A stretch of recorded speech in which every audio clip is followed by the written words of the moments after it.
everyone. I'm Dr. Pat Cosentino, Superintendent of Region 12, and we are here today with a little TV show to talk about our curriculum and our assessments and Common Core and SBAC. And our esteemed guest is Mrs. Teresa DeBrito, who is the Director of Curriculum, Instruction, and Assessment for our region. Welcome. Thank you. I want to welcome our audience as well. I'm excited to be here. We have been on a journey, an exciting journey that began last year with a lot of training, really bringing teachers up to speed on the Common Core in all disciplines, because we do have the College and Career Readiness Anchor Standards that are not just for English Language Arts, but for every single discipline, including the specials, including music, art, PE, because we do have kids listening and speaking and communicating. It's not just reading and writing, and so we want to make sure that the kids and the teachers are elevating that experience, and so that students will be college or career ready once they graduate from high school. Absolutely. So why don't you start first by just telling people really what the Common Core standards are? Absolutely. The Common Core State Standards was an initiative that was first led by the governors of all the states in the United States of America. It was not a federal initiative, but they did come together looking at the NAEP results, looking at how the United States compares to other countries in international assessments, and found that there were gaps and that there needed to be changes, and that our students were not necessarily graduating in every single state ready for college and career. And some of that input also came from higher ed. A lot of remediation courses were needed, and that was on the rise. Even input from businesses, just basics that we thought that kids would be ready, and so we're trying to level that playing field for the whole country. In Connecticut, we've always had very high standards. Standards have always existed, but the Common Core really tries to put us all out there in the world, you know, with the global competitiveness that exists, and trying to get students to elevate their experience, like I said just a moment ago. So the Common Core Standards is specifically for English Language Arts, literacy, and math. We have standards in the other disciplines. However, this initiative focused just on those two areas. And because of that, the states also then had to look at their assessments. We had Connecticut Mastery Test, and therefore we had to adjust because the CMT and the CAPT for high school was assessing our old standards. So the Smarter Balanced is going to assess students in the Common Core standards.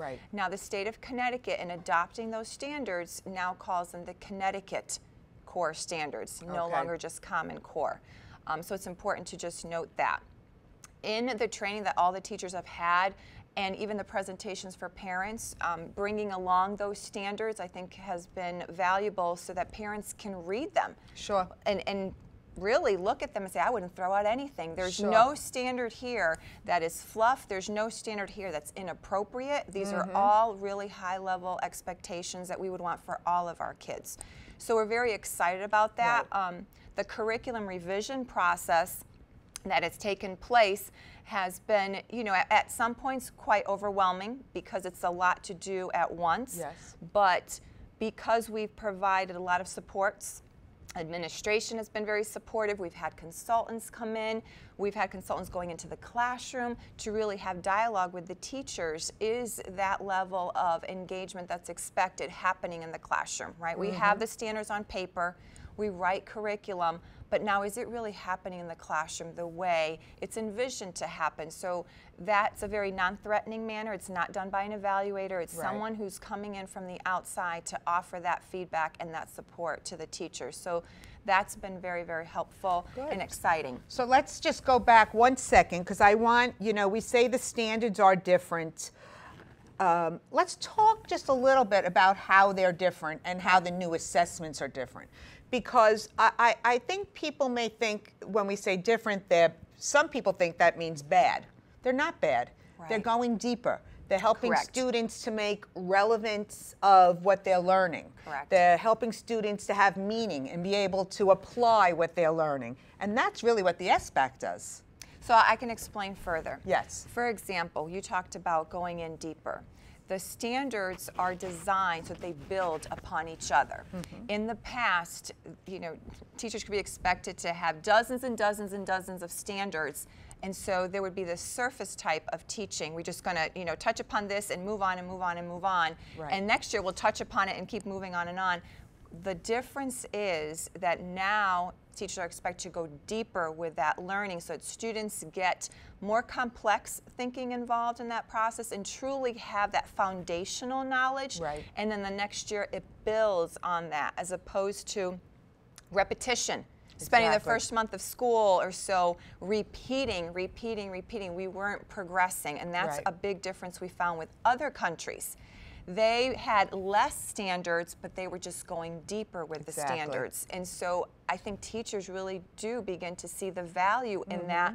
And how do we get them to see the value? It's in that experience of writing curriculum. Right. Because when you're writing curriculum, you're looking at the standard, you're pulling it apart. What am I really asking students to do? What do they have to demonstrate in order to show that they've mastered whatever it is in any area? And so then we look at those assessments that are given in the classroom and how does that align to the standard, and so they have to actually match them up. And the system that we have allows for me to do an analysis so I can look for gaps in standards or redundancy, or do we have the same standards repeatedly being assessed but we don't in other particular areas. So that I think helps throughout the process, and then it becomes more of a discussion. Right. As opposed to somebody else is giving input and I really didn't have the input into the curriculum. I really did have the input into the curriculum as a teacher, and I can now reflect and actually elevate it, because Right. another practice that's embedded is looking at the depth of knowledge. What level of thinking is required in order for the student to demonstrate this mastery? And the Smarter Balanced is aligned to assessing the Common Core. So therefore, the questions that students will be asked are not just this one correct answer type of question. They will have to model their thinking. They will be asked similar questions in different fashions, as opposed to, out of this multiple choice, pick the one right answer. No, there'll be multiple correct answers. You have to pick all of them in order to get full credit, because it's really assessing your true understanding. Exactly, exactly, which is important. Right. What we find now, when we went to school, and parents out there, of a lot of our students and community members, we did a lot of memorization, Right. understanding facts. Now, with the invention of smartphones, of course I don't have mine, you're not allowed to have it here on TV because it messes up the sound.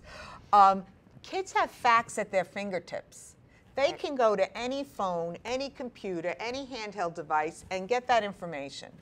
We have to teach them, number one, is that information true? Is it coming from a reliable source? And then, how do you use that information to solve and deal with real-world problems? And that's what we're getting from colleges and business.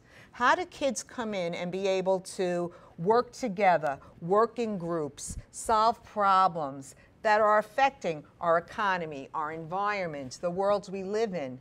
And that's what we need to train our students to be able to do. And You're talking about 21st century Yes, learning exactly. skills and that ability to collaborate. We do teach children from very young ages how to have dialogue and disagree respectfully. Exactly. Because as we know, they get older, they hit adolescence. It's not like they don't want to be social. We know they can be social, but in the academic setting, they tend to hold back. Right. And so we're trying to develop that capacity to have a claim, have an opinion when they're really young, but be able to hold an argument and defend that argument as they're getting older. Right. So the research you're talking about, that's a theme that's throughout the standards as well. Another difference that's come to mind, and this is just, we learn through these experiences. In Connecticut, the Connecticut Mastery Test had specific types of writing for specific grade levels. So for example, 7th grade used to have to always write a persuasive. Right. And so there would be this training about how to write a persuasive. Well, the core standards are not just delineated to one type of writing, and actually it's not even persuasive, it's argumentative writing. Can we defend and have plenty of evidence in order to support a claim as opposed to being emotional and persuading someone else? Right. In addition, it's being able to write a narrative. We don't throw that out the window just because they've gotten older. It's still a skill that's very, very important. And those kinds of things we've noticed make a difference. We're trying to make the student more globally competent as opposed to just isolated and doing just particular discrete skills during each particular grade level. Now it's encompassed and we build upon that. So it's exciting to see how the standards all rely on each other, and it's exciting to see the teachers experimenting in the classroom and elevating that level of engagement with the students, especially, you know, at the younger ages as well. We see it across the board. Absolutely, absolutely. So I just want to now just touch on the SBAC and understanding the schedule as it's coming about. I do want to say to the parents out there that we're in really good shape as far as the technology. Our students all have Chromebooks, so they have learned how to master using that keyboard with, you know, doing all of the things you need to do, shadowing and highlighting and return and all of that stuff. And so I'm really happy about that.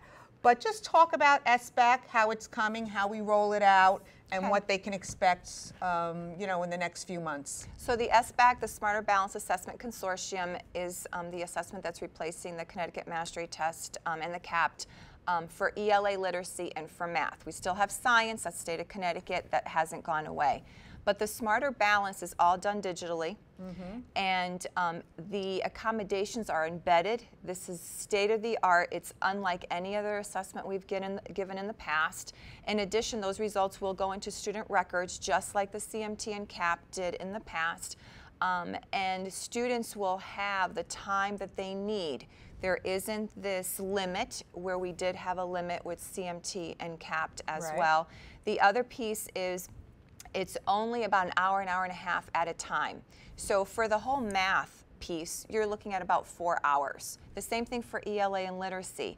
It is shortened, respectively speaking, when we compare it to CMT and CAP. Now, CMT, I administered it many years. It was a couple of weeks it took us to get through it. That's not the case here. The other big difference is that it is adaptable. Therefore, the assessment will adapt based on how the student responds to a question. So for the student who excels, the question will become more complex because the intent is to get a true indicator of what the child knows how to do.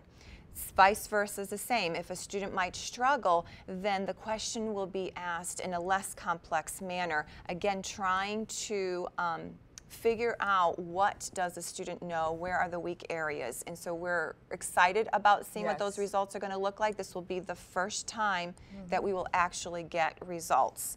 Any assessments that were given in the past, we did not get individual results. Yeah, so you know, as I tell some of my friends who ask, oh my goodness, all this testing, we have always tested in education. When I was in school, we took the Iowa tests, you know, from when I was in 2nd grade on. So, you know, students have to get used to it. You know, we're in a world of assessments, we always have been. When they get to high school, they're going to start to take the PSATs, the SATs. You know, they're going to get into college, they want to take the ACT. You know, when they get to college, there are going to be tests if they want to be a lawyer or a doctor, et cetera, et cetera. So it's part of what we do. We do not spend a load of time on it. You know, what's good about the SBAC and the Common Core, it's all embedded in the curriculum. So it's not like, okay, we're going to stop right now and we're going to practice for the SBAC. That's not the way it works. It's just part of the curriculum. It's seamless flow in the classroom. Do you agree with that? I do, and I just want to add that you're absolutely right. This is a skill. It's a life skill, being able to take assessments. If you're going to go and be a teacher, you've got to take the praxis. You know, you have to get certified. No matter what field, there could potentially be a test that you have to take. And so for parents and students who are out there who maybe are nervous about it, we just really want to say you want to do your best. We are here to be supportive. Exactly. And we will work with students to get them through. This is the first time that they will have the real assessment. But we are hopeful that as they get used to it, they'll be like, oh, that's not so bad because that's what I'm learning in class. Right. Exactly. Exactly. So yeah, so I think this was a beneficial show for everyone out there. Certainly you can visit our website, www.region-12.org, and you can get information on the assessments and the Common Core and our curriculum. You can always reach out to me. I've sent out letters. So to any one of our administrators, we're happy to get back to you. We'll probably have a workshop for parents in the future. Again, we try to do that periodically to keep everyone in the loop. And we thank you for watching Region 12 TV, and look forward to seeing you at additional future shows. Take care, and thanks for watching.